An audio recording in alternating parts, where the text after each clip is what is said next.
Breaking news చూస్తున్నాం. అనుకున్నదే అయింది. పెట్రోల్ డీజిల్ ధరలు భారీగా పెరుగుతాయని అంచనాలు వేసిన ఆ అంచనాలన్నీ కూడా నిజమైపోయాయి.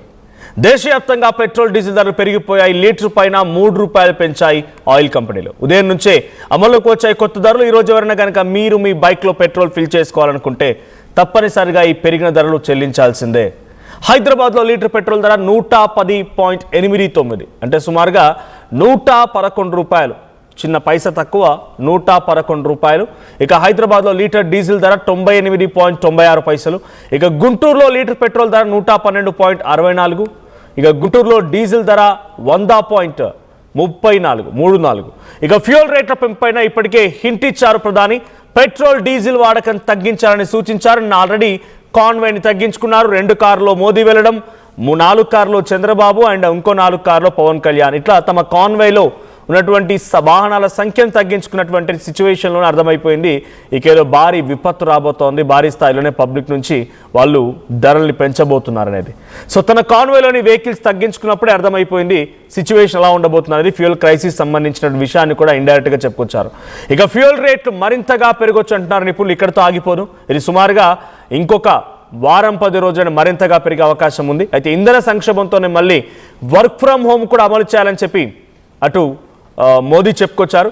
ఢిల్లీలోని ప్రభుత్వ ఉద్యోగులకు ఉన్నటి నుంచి already work from home announce చేశారు. గవర్నమెంట్ ఎంప్లాయీస్కి, ప్రభుత్వ కార్యాలయాల్లో పనిచేసేటువంటి ఆ ఎంప్లాయీస్కి వర్క్ ఫ్రమ్ హోమ్ అమలు చేశారు. వారానికి 2 రోజులు వర్క్ ఫ్రమ్ హోమ్ని ప్రకటించారు ఢిల్లీ ప్రభుత్వం. ఇక వర్క్ ఫ్రమ్ హోమ్ ప్రకటించే యోచనలో మరికొన్ని రాష్ట్రాలు కూడా ఉన్నాయి. అటు ఏపీ కూడా ఆలోచన చేస్తోంది. సో ఇటు తెలంగాణలో కూడా ఇంప్లిమెంటేషన్ చేయాలన్న ఒక ఆలోచన దిశ నడుస్తోంది.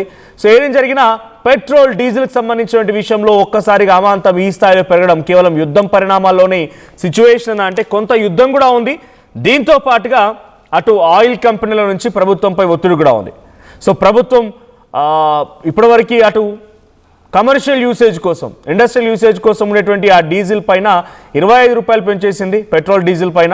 కానీ సామాన్య జనం పైన డైరెక్ట్ భారం వేస్తే మొన్న మధ్య ఎన్నికలు జరిగాయి చూసారా, వెస్ట్ బెంగాల్ కానీ, తమిళనాడు కానీ, కేరళ కానీ, పుదుచ్చేరి కానీ, అస్సాం కానీ, ఈ 5 రాష్ట్రాల ఎన్నికలు జరిగిన సిచ్యువేషన్లో అప్పుడు ఆ భారాన్ని ఇండస్ట్రియల్ యూసేజ్ పైన, ఇండస్ట్రియల్ డీజిల్ పైన కాకుండా సామాన్య జనం పైన వేస్తే డెఫినెట్గా కొంత ఇబ్బంది అని చెప్పి ఆలోచించిన మోదీ ప్రభుత్వం కొంత ఆ ఎలక్షన్ అయిపోయేదాకా ఆగింది. ఎలక్షన్ అయిపోయిన తర్వాత ఇక ఆ భారాన్ని మోయలేకపోతున్నామని చెప్పి ఏకంగా మోదీ కూడా తన కాన్వాయ్ని తగ్గించుకోవడం, పలు రాష్ట్రాల ముఖ్యమంత్రులు తమ కాన్వాయ్ సంఖ్యను తగ్గించుకోవడం, ఇవన్నీ జరిగిన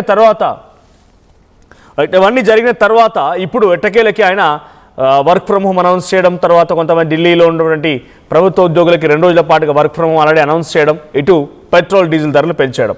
పెట్రోల్ పైన ₹3 పెరిగింది. సో ప్రస్తుతానికి హైదరాబాద్లో ఈ రోజు అమలవుతున్న పెట్రోల్ ధర ₹110.89.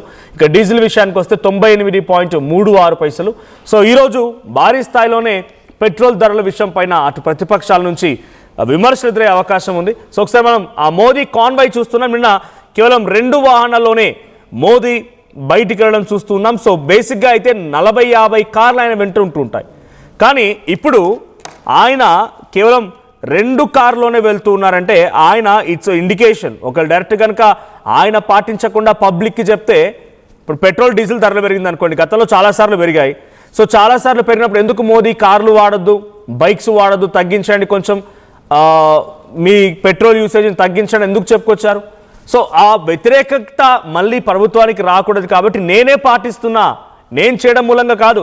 అక్కడెక్కడ యుద్ధం జరుగుతోంది, ఇరాన్ ఇజ్రాయెల్ యుద్ధం జరుగుతూ ఉంటే మనకు సంక్షోభం ఎదురైంది కాబట్టి దాని నుంచి అధిగమించాలంటే ప్రతి ఒక్కరు సహకరించాల్సిందే. నేనే 2 కార్లు వాడుతున్నా, మీరు వాడాలి అని చెప్పినట్టుగా ఆయన వాడుతూ పబ్లిక్ కూడా ఒక ఇండికేషన్ ఇచ్చారు. సో కొంత వ్యతిరేకత తగ్గే అవకాశం కూడా ఉంది. ఈ రకంగా ఆయన మాటలు కానీ, ఆయన చేసేటువంటి ఈ యొక్క పనులు అంటే కాన్వాయ్ తగ్గించుకోవడము, వర్క్ ఫ్రమ్ అనౌన్స్ చేయడం అన్నీ కూడా జరుగుతూ ఉన్నాయి. మరి ఏ రకంగా గవర్నమెంట్ ఈ క్రైసిస్ నుంచి బయటపడుతుంది, 2 రోజుల పాటు కొనసాగుతుంది. 2 కార్ల ధోరణి అంటే 40-50 కార్ల నుంచి సడన్గా 2 కార్లకు పడిపోయారంటే ఇది ఎన్ని రోజుల పాటుగా కొనసాగుతుందో చూడాలి. ఈ ఎఫెక్ట్ ఇంకా ఎన్ని రోజుల పాటుగా ఉంటుందో చూడాలి. ఏదేం జరిగినా పెట్రోల్ డీజిల్ ధరలు పెరగడం పైన ప్రతిపక్షాలు కూడా కొంత ఈరోజు మండిపాటు గురే అవకాశం ఉంది. సో దీనికి సంబంధించి మరిన్ని అప్డేట్స్ ప్రతినిధి కృష్ణమోహన్ అందిస్తారు. రైట్, ఒక్కసారి మోదీ మాట్లాడుకొచ్చారు హైదరాబాద్ వేదికగా, హైదరాబాద్లో సభలో మాట్లాడుకొచ్చారు ఆయన. సో ఈ కార్ల వినియోగం తగ్గించండి అని, గోల్డ్ కొనొద్దు అని, వర్క్ ఫ్రమ్ హోమ్ అనౌన్స్ చేయాలని ఒకసారి మాట్లాడేంటో చూద్దాం.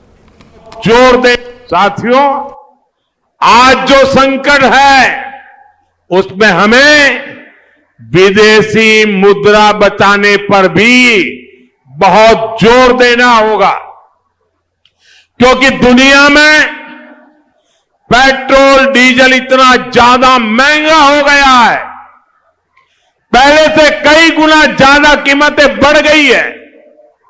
तो हम सबका दायित्व है कि पेट्रोल डीजल की खरीद पर जो विदेशी मुद्रा खर्च होती है, पेट्रोल डीजल बचाकर हमें वो मुद्रा भी बचानी है।